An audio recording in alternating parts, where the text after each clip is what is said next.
In this lesson, we are going to dive into the world of insider threats. Insider threats pose a unique and they are often overlooked. They refer to the cybersecurity threats that originate from within an organization.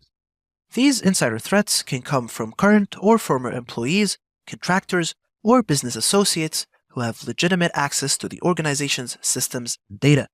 Unlike external threats, insider threats have an intimate knowledge of the organization's infrastructure, which makes them potentially more damaging than an external attacker. For example, if a threat actor is trying to break into an office building, but they have never been inside the building before, it is going to be pretty difficult since they have no pre-existing knowledge of the building's security features or even the building's layout. On the other hand, if you have a disgruntled employee who wants to gain access to the building, it is pretty easy for them to do so.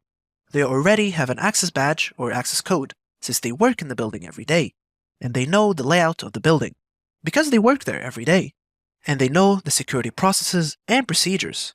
Well, the same thing happens in the digital world, and our trusted insiders can easily become a problem for us if they switch sides and become an insider threat to our organizations and our networks. Insider threats have varying levels of capabilities, and these are largely determined by the individual's role and level of access within the targeted organization.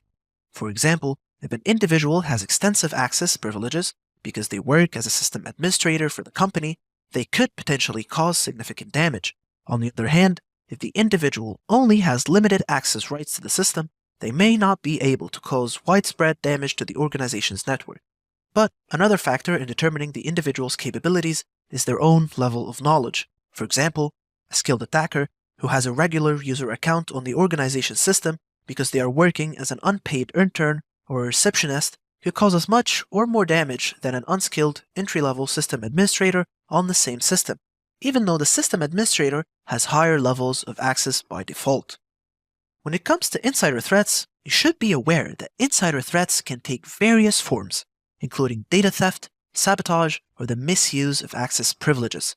Insider threats can also help to facilitate an external attack, such as installing malware or creating backdoors in organizations' systems based on their motive and intent. Each insider threat is driven by different motivations. Some are driven by financial gain and they want to profit from the sale of sensitive organizational data to others. Some other threats may be motivated by revenge and are aiming to harm the organization due to some kind of perceived wrong levied against the insider.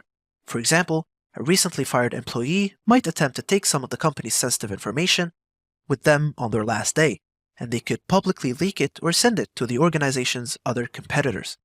In some cases, insider threats may be unintentional or are simply the result of carelessness or a lack of awareness of cybersecurity best practices by one of the organization's users. A common example of this type of insider threat would be an untrained employee clicking on a link in a phishing email and it accidentally allowed access to their workstation, and in turn, it could potentially compromise the company's network. One of the most infamous examples of an insider threat is the infamous case of Edward Snowden, a former contractor for the US National Security Agency, or the NSA. Now, some people believe he was a whistleblower and a privacy advocate, but from the perspective of his employer, the NSA, and the US government, he has been classified as an insider threat. Back in 2013, Edward Snowden leaked a vast amount of classified information to the media to reveal extensive global surveillance programs run by the National Security Agency that he disagreed with. His intimate knowledge of these systems and his access privileges allowed him to gather a ton of data without the NSA ever detecting it. And then Snowden was able to leak this information to bring light to different surveillance programs used by the NSA. This really does show how much damage a trusted insider like Snowden can do, since they already have legitimate access to the organization, its network, and its data.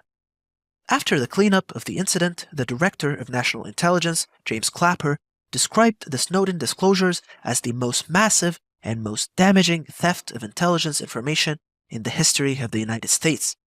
It is hard to provide a cost estimate for this incident since much of the impact revolved around national security, intelligence capabilities, and diplomatic relations, but some estimates put the cost into the billions of dollars, lost capabilities, and technological advantages against the enemies of the US.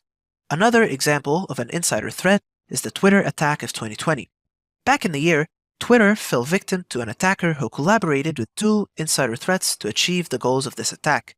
The young attacker managed to gain access to several high-profile Twitter accounts, including those of Elon Musk, Barack Obama, Joe Biden, Bill Gates, among others. The attacker used this unauthorized access to launch a Bitcoin scam by attempting to mislead followers of these influential Twitter accounts. The attack was a stark reminder of the risks associated with insider threats and highlights the importance of robust internal cybersecurity controls, even in tech-savvy organizations like the formal social media giant Twitter. So remember, an insider threat refers to the potential risk posed by individuals within an organization who have access to sensitive information and systems, and who may misuse this access for malicious or unintended purposes. To mitigate the risk of an insider threat being successful, organizations should implement a zero-trust architecture, employ robust access controls, conduct regular audits, and provide effective employee security awareness programs.